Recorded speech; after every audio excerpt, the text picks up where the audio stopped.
Et le temps s'est figé pour 2 minutes de silence en mémoire de la reine Elisabeth II dans l'abbaye de Westminster à Londres, comme dans tout le Royaume-Uni à l'issue du service religieux pour les funérailles de la souveraine. La cérémonie s'est achevée dans l'abbaye par l'hymne national God Save the King, chanté dans sa version masculine depuis que Charles III est devenu roi en présence de 2000 invités, dont de nombreux dignitaires du monde entier.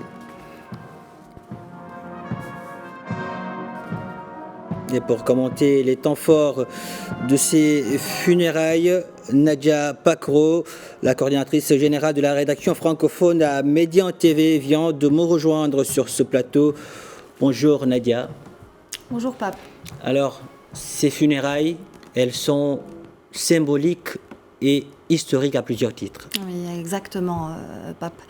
C'est en effet une page d'histoire, une page d'histoire britannique qui s'écrit en ce lundi 19 septembre 2022. Mais vous avez raison, c'est aussi tout un chapitre de l'histoire mondiale qui se tourne avec ces funérailles d'État organisées pour la reine Elisabeth II. La souveraine s'est éteinte il y a 10 jours à l'âge de 96 ans dans son château écossais de Balmoral. Une souveraine, vous l'avez dit, qui a donné plus de 70 ans à la couronne britannique. Toutes les caméras du monde entier sont donc aujourd'hui braquées sur la capitale, Londres, où se déroule depuis ce matin un programme millimétré à l'occasion de cet événement planétaire. 2000 invités, vous l'avez dit, 2 millions de personnes à Londres et 4 milliards de téléspectateurs. Donc pour assister aux premières funérailles royales en plus de 60 ans. Ils étaient 200 000 pour les hommages à la reine-mère Elisabeth en 2002, pour vous donner un ordre de grandeur. Une cérémonie historique donc qui a commencé depuis 11 heures, heure marocaine et heure britannique, vous le voyez sur ces images, avec un programme qui se déroule dans le cadre d'un protocole ancestral, emprunt, dû et coutume. Des funérailles qui sont retransmises en direct dans le monde entier. Parmi les invités, 500 invités de marque assistent à cette cérémonie donc qui s'achève dans l'abbaye de Westminster. Plusieurs chefs d'État, de gouvernement, vous l'avez dit, Pape, Joe Biden, Emmanuel Macron, le Royaume du Maroc qui est lui représenté par le prince Moulay Rachid. Le règne d'Elisabeth II se termine donc là où il avait commencé.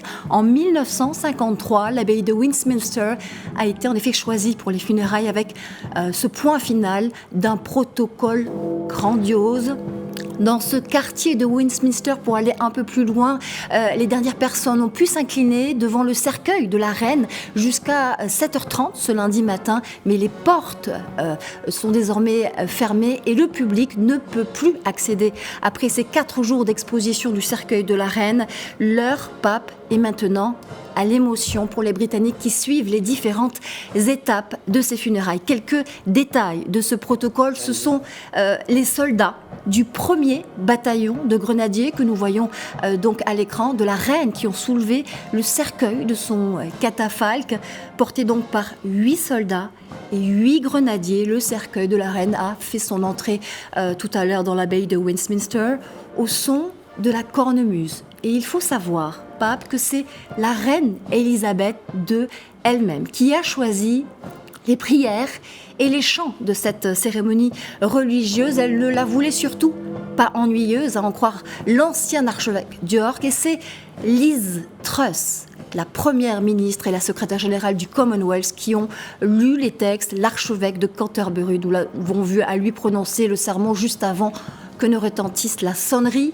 aux morts, suivi d'1 minute de silence à l'intérieur de l'abbaye et dans tout le Royaume-Uni.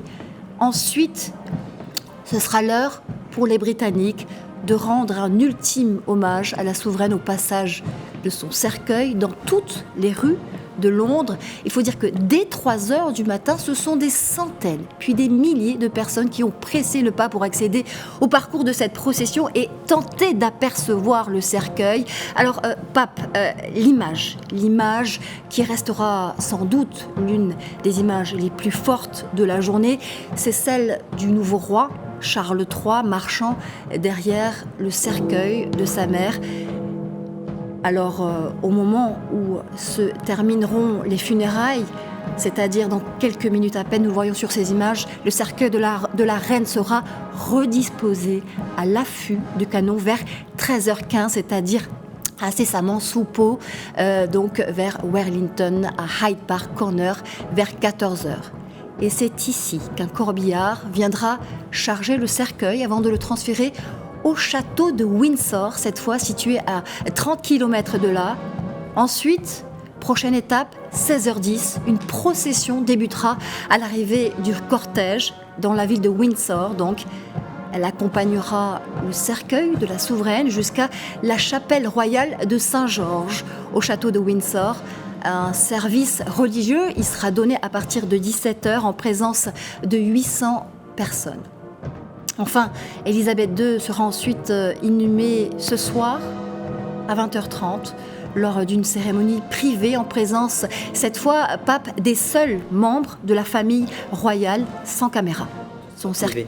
Exactement, et son cercueil reposera donc dans la chapelle du roi George VI, où se trouvent déjà ses parents ainsi que les cendres de sa sœur, la princesse Margaret, décédée elle en 2022, le cercueil du prince Philippe, décédé lui en 2021, sera déplacé du caveau royal dans lequel il repose pour rejoindre celui de son épouse. Vous l'avez dit, là, nous sommes en train d'assister à la parade Nadia dans Londres. Juste après la cérémonie, vous l'avez dit, le cercueil a été remis sur l'affût de canon et là, il est en train de parader la capitale britannique. Il passera, vous l'avez dit, par plusieurs institutions. Il passera par Broad Sanctuary, par le Parliament Square et par d'autres grands quartiers de Londres. Mais ces funérailles, Nadia, vous l'avez dit, elles sont symboliques et historiques à plusieurs titres, mais elles ont été également bien préparées. La preuve, ça représente, disons, un véritable défi sécuritaire.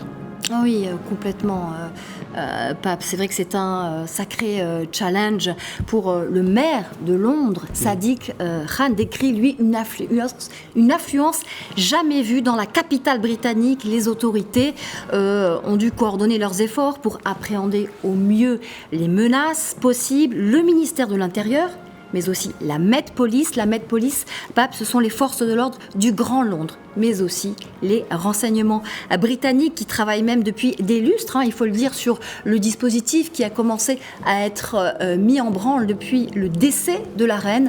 Un dispositif préparé depuis des années. Alors, plus de 10 000 policiers sont ainsi mobilisés chaque jour à Londres depuis l'arrivée du cercueil de la reine. Des tireurs d'élite ont pris place sur les toits de la capitale. 1500 soldats ont été appelés en renfort, en plus d'une armée britannique qui, évidemment, demeure sur le qui-vive en ce jour J, sans oublier les services de renseignement qui sont eux aussi copieusement mis à contribution pour prévenir toute menace. Et pour cause, nous le disions tout à l'heure, Pape, ce sont des dizaines de chefs d'État qui sont présents au même moment, au même endroit, dans le même bâtiment. C'est pratiquement sans précédent dans l'histoire. L'opération sécuritaire d'envergure, donc, avec tous les services en charge de l'antiterrorisme qui sont à leur plus haut niveau d'alerte. Le tout, et ça c'est le plus difficile, effectivement, avec la nécessité pour les forces de l'ordre de se mêler à la solennité de l'occasion, à la solennité de l'événement. Il faut réussir, en clair, à agir en respectant la dignité de ce moment, sans pour autant exposer qui que ce soit, évidemment, à un niveau de risque sortant de l'ordinaire. En tout cas, Nadia, merci pour toutes ces précisions. Je rappelle que vous êtes la coordinatrice générale de la rédaction francophone à Médian TV et durant toute la journée, vous allez passer ici, vous allez revenir à l'antenne, nous commenter cette actualité, ces funérailles grandioses de la reine Elisabeth II. Des funérailles historiques, en effet, tout à fait. Voilà.